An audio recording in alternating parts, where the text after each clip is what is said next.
black and white.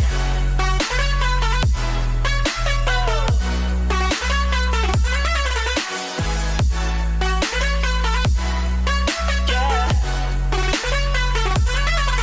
Black and white.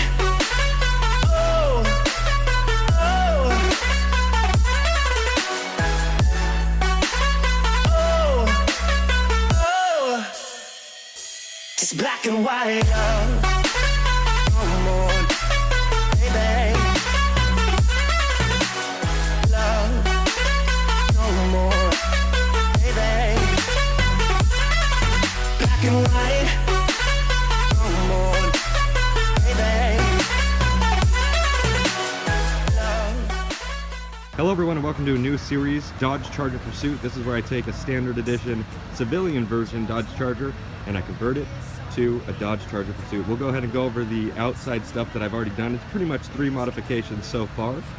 We'll go ahead and take a look at the rims. These are 18-inch rims, steel rims with the dog dish Dodge style hubcaps with Goodyear RSA 18 inches. So these are the same ones that they use on the Explorer, and I believe the Taurus as well, because they have 18-inch rims. I'll go ahead and do a nice profile of them.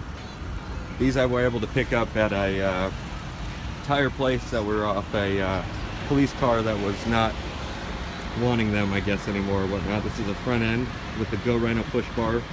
Another modification that we did along with that is behind the push bar, the black grille. We decided to plasti dip that black. That way it creates more of an accent. And that's pretty much the main modifications I have done to this car. Other than that, it's not much. I absolutely love the sleek cuts that the Dodge Charger has in it, especially the 2014. They went super aggressive with the body style. This is the back end. I already like it because it came pre-black on the back. So that black trim that you see around the taillights, that was already black like that, which is nice. You have the pretty much just for looks exhaust tips there, which then kind of behind it hide or house the standard exhaust pipes that you would see on any car. You got the dual pipes for the V6, the Charger logo, the Dodge logo on the back. These are magnetic antennas, so that way you don't have to drill.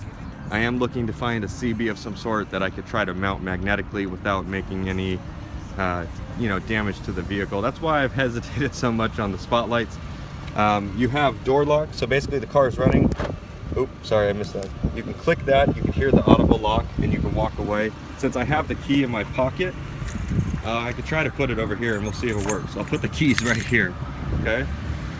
And we'll see if this works. Yeah, so it should lock the car while the car is running, which is nice. So let's go ahead and grab the keys, and what you should be able to do, which is what I do every time I get in my car, have the keys in my pocket like so, walk up to it, and get right in. Keyless entry. Absolutely love it. So it has basically the secure idle unit as well too, which is nice.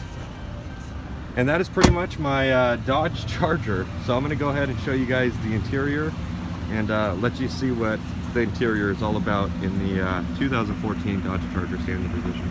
So welcome to the interior of the 2014 Dodge Charger Standard Edition. Now what I decided to do was take a Standard Edition and modify it to the way I wanted it to, so that way the transmission wasn't ran through by a police officer. So we'll go ahead and go over the interior really quick. Major difference between a police car and the civilian model is the gear shifter that is located either down here or up by the steering wheel, which in reality, especially if it's owned by a civilian after, you really don't need a gear shifter up there. You're not wearing equipment, you don't have equipment you have to worry about, so I don't really have an issue. I actually prefer it, to be honest. I have the hood open right now so I can show you guys the hood. Other than that, comes with the classic Dodge steering wheel. Again, this is a 2014, so you have your cruise control over here. You have your navigation for the LCD screen up there, and then to change the radio or song that you're on with your iPod, it's back behind the steering wheel right here, up and down, and volume is on your right, up and down. I'll go ahead and start the car really quick. I tried to shove my hand through the steering wheel, it didn't work. So this car has 50 2,000 miles. I got it around, I think, 50,000, so I put 2,520 on it. Runs very good still. I absolutely love the way it runs. Got the air conditioning going. It's pretty hot out right now, 78 degrees.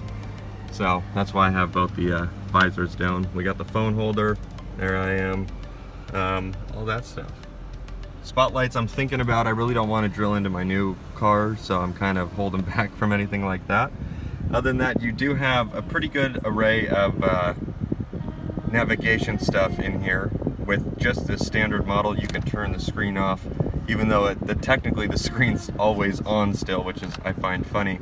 You have a very good amount of selections and settings that you can do when it comes to locking your vehicle, what lights show, all the lights display and all that. You can connect your iPod. I have no disc, no iPod connected, but it connects through there. Another 12-volt DC battery charger thing. And of course the keyless entry, which is nice because I always keep my keys in my pocket now. I don't ever have to take them out. So pretty awesome amount of stuff. You have the climate control and of course radio and more, which is just fun stuff like that. But that already shows right up there in the top right, which again, I have the miles per hour shown. You can have trip info, you can have tire pressure, which it looks like my front left is getting a little low, so I'm gonna have to fill that up.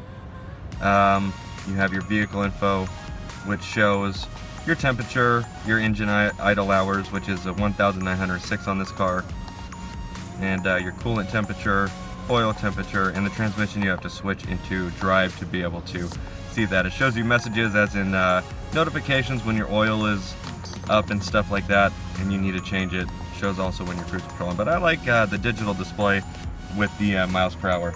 Interior color is black and tan. I hope to get that switched to black and gray. The seats are tan as well, but I want to kind of mimic this. It's a nice black gray, but I want to go darker gray on the seats and a blacker outline. I think that would look really good. So let's go ahead and look at the back seat really quick. Just like the front, you have tan seats. You have a nice USB charger thing that I decided to buy on eBay for a couple bucks. Gives them about 4 units and a supercharger, so 4 in total, 1 being a supercharger. You have the classic armrest that comes down, and what I like about these seats is they're so simple you just grab this, so simple, and you can fit a bike or whatever you want. That one comes down as well too, and then locks into place, no problem. We'll go ahead and pop open the trunk. I should be able to pop it open while the car is running. Yep. So the trunk is nice and big. You got the spare tire underneath this thing. There she is. Other than that, I have really no use for the trunk unless we throw a bike in there or something. But it has a ton of room, kind of like the Crown Vic.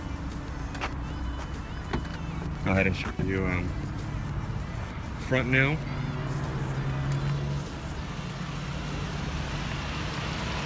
So this is the V6 version of 3.6 liter Pentastar something. And I do like it because of the gas mileage. It's a lot better, and you still get the quickness when it comes to, you know, putting your foot down on the pedal. I can tell you that. You got the classic Chrysler information up there. Again, 3.6 liter. Sorry if the engine's really loud. So yeah, not much to see because I got the cover on there, so I apologize for that.